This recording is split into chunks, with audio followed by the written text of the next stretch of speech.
Welcome back to the channel, guys.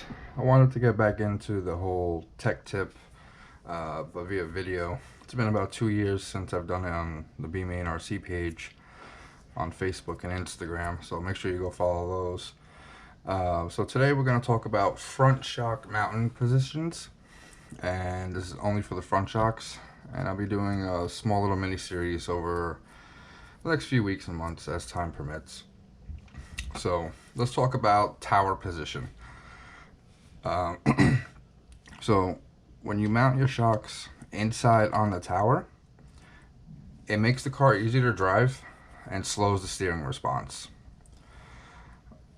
When you go to the outside on the tower, it increases lift off the jumps and improves bump handling, and also provides a bit faster steering.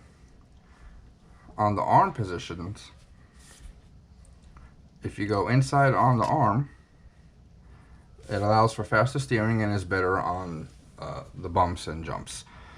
On the TLR 8X 2.0 and even the e-buggy, I always have it on the inside. Very few people I see run it on the outside, but I guess it's all based upon preference as well too.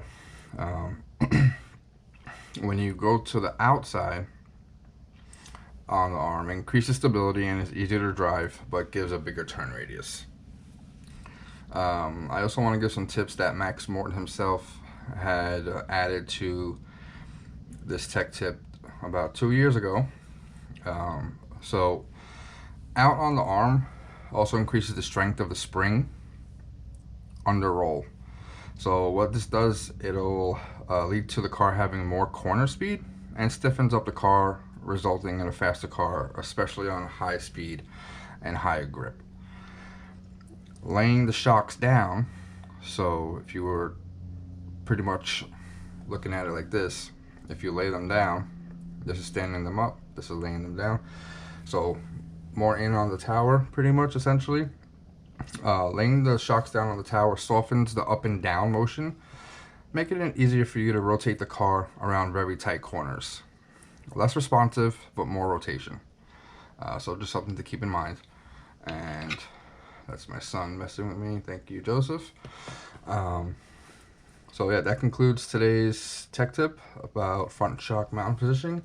And as always, keep the rubber side down.